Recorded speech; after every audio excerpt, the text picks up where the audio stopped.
Unveiling Africa, and how did this come about? Well, today I have the pleasure to say that I'm giving birth to my 4th child. Yes, it has been in the works all this time. I've been trying to bring this out to the public, to everyone that cares to listen about us. I believe that the women of Africa, all the women of Africa, are right there next to you, on the trains, in your offices, your next door neighbor. So they ask, where are you from? And I tell them I'm African. Basically, what I like to bring to you is what we really do, how we do things in America, why we do it a certain way, different from maybe the African-American woman or the European or the Caucasian woman. Even though we're different, we still aspire, like I said, for the same goals.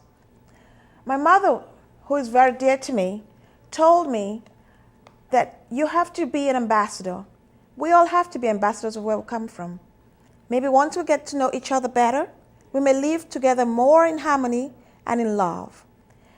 I hope you will come with me and let me come into your home to bring you stories that you've never heard of before, to show you new ways of eating, maybe of dressing, of trying to make your lives even more exciting and the lives of our African women. My dream of informing and entertaining and uplifting and empowering women of all races, but especially the women of Africa, is about to begin. With your help and your continued curiosity, we will share our love and experiences with you. We'll share what makes us tick, what really makes these women tick. Toyin has a remarkable combination of interests. She is a pharmacist and an accomplished singer. I asked her about this wonderful combination. Since we're talking about Unveiling Africa, I thought I'd do a little snippet in our language, which is Yoruba language.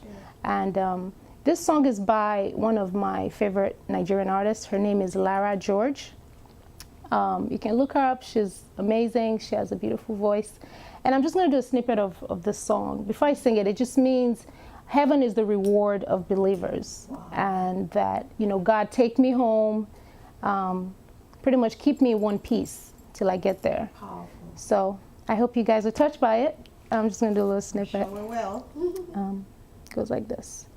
Ìjọba ọ̀run lèrè onígbàgbọ́ o.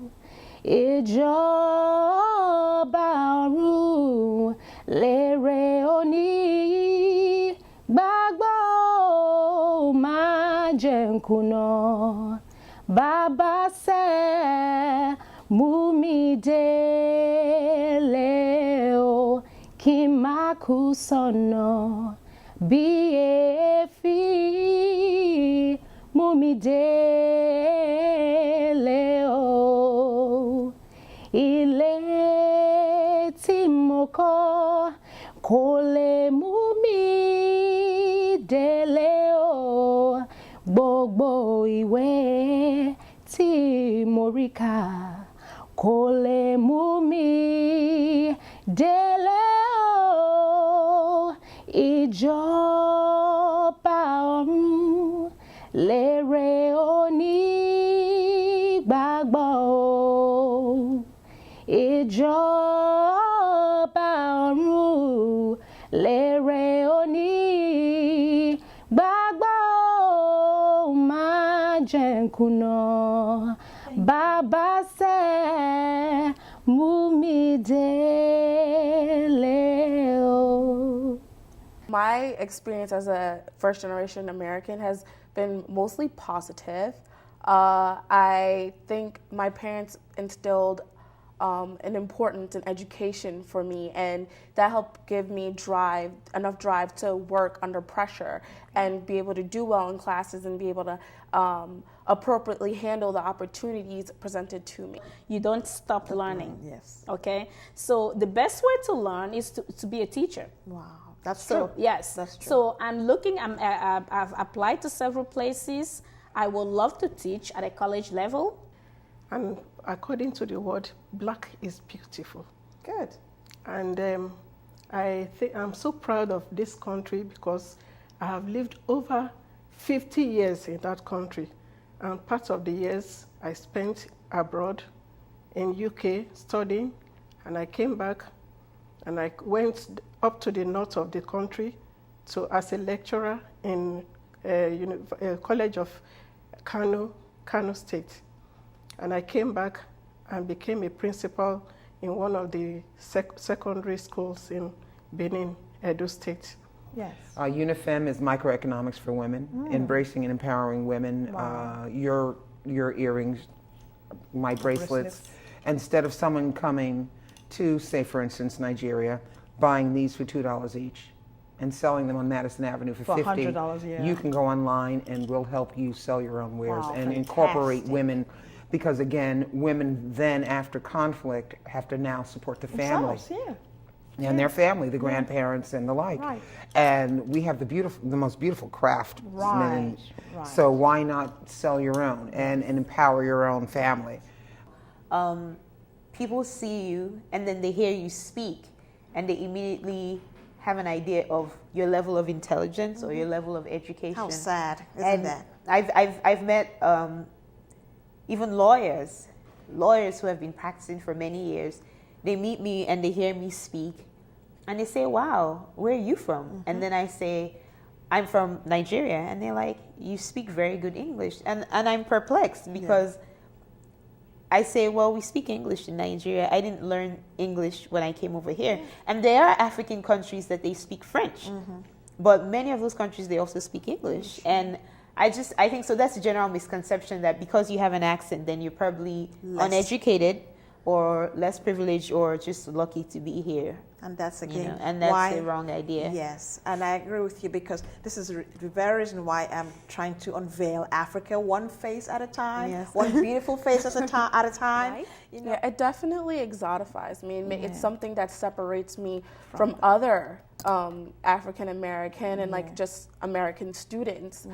People are interested in your culture, where you're from, what kind of clothes you wear, the type of food you eat, the parties, the Nollywood movies, all of that good stuff. I think, it's been beneficial.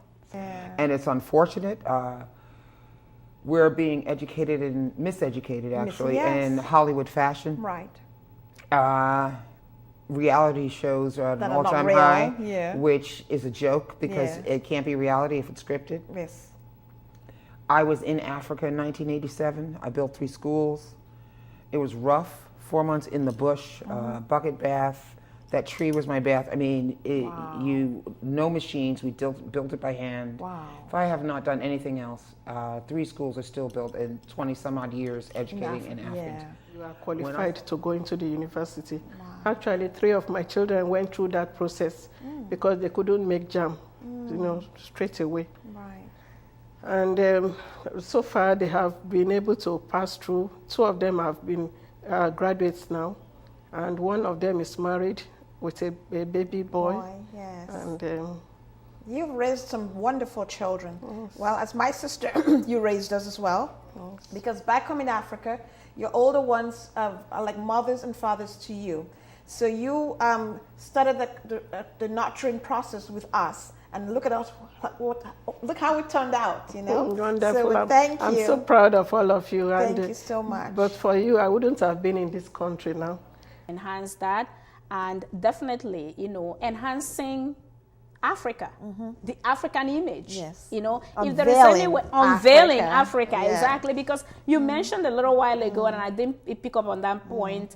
A fact that Africa is always seen as crisis-driven area, sick people, poor people. It is not. It is not. There are several people, there are several good things about Africa, our culture, our people, our food, our dance, our music, which I always like to dance I know, you're the great dancer, you're the greatest dancer. She is the greatest dancer. And that's when the first time I met you, I saw her on the dance floor, and I said, is that a reverend sister? I know. Dancing?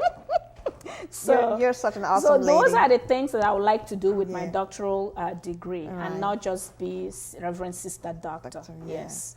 Well, I went to law school because I wanted to work in public service And public service means serving the poor, providing access to legal representation for low income. You sound like Barack Obama now. That's how it started. He wanted to work for the public, and he was very participatory in their lives and in trying to get their words, trying to work for the underdog, the underprivileged. Yeah, that's what I wanted to provide legal representation for low income individuals. Many families in the United States live below the poverty line, and a lot of them are women and their children. Wow. So that's one of the things. And while in law school, I interned with several public interest firms where I did this work, and it let me know that this is what I want to continue doing.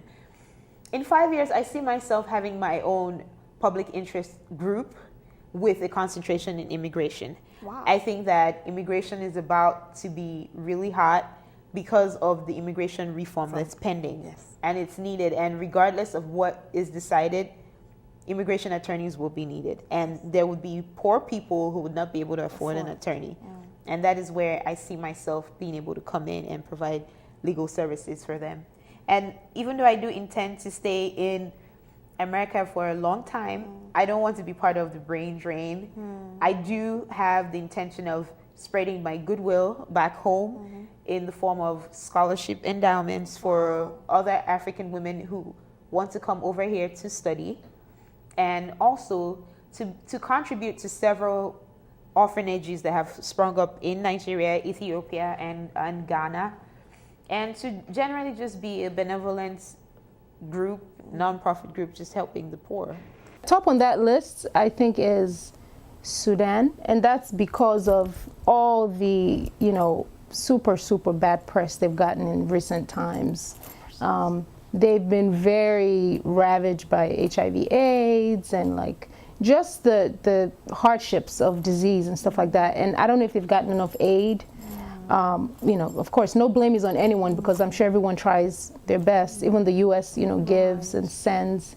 But definitely to, go there and help give back in terms of health screenings and, back to what we're talking about before.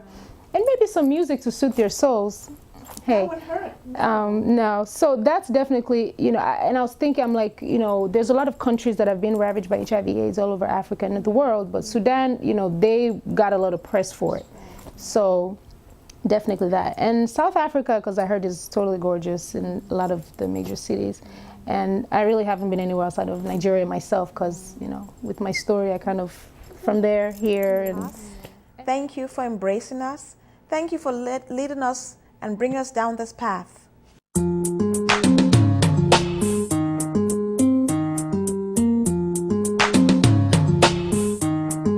Hey, oh yeah, oh yeah, oh yeah, oh yeah,